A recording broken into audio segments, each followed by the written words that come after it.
It's now the 9th day since storms hit Green Country, and while nearly everyone has power once again, the PSO outage map shows hundreds of customers still remain without. For those who just got it back, thankfully, they are finally seeing some relief. Fox 23's Michelle White has been talking to people in the areas hardest hit. She's live near 56th and Riverside with one family story there. Michelle. Shay and Sarah, well, this area does finally have its power back on, as does most of Green Country.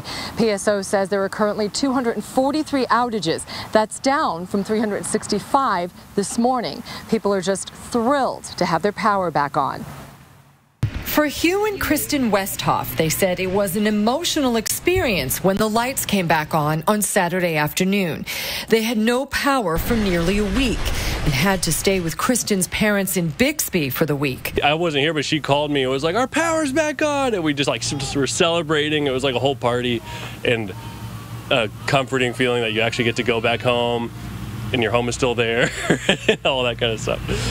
They had to throw away some of Kristen's breast milk for their 9-month-old son, Ozzy. Oh my gosh, when it was on, it was awesome. I was home just getting some things sorted in case it did come on soon. And as soon as it did, I FaceTimed my husband. I was like, look, the fan is spinning. We have power. And we were very excited to be able to come home. They say they had minimal damage to their roof, but were warmed by the response of their neighbors. Our neighbors were awesome. The first thing we all did on Father's Day morning was just come outside and check on each other.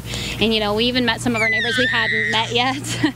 And we were just helping each other get our trees out of the street and make sure we all had what we needed and a place to go if they needed a place to go. And that was really cool to see the community come together and encourage each other and help in any ways that they could. Now they are getting used to the sound of crews cleaning up the debris as they put the storm behind them. PSO says the vast majority of customers' power should be on by about right now, but there are still new reports of outages still coming in. And they said for those new reports, they expect to resolve them by 5 o'clock tomorrow.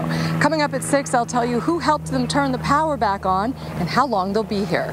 Live in Tulsa, covering news that matters, Michelle White, Fox 23 News.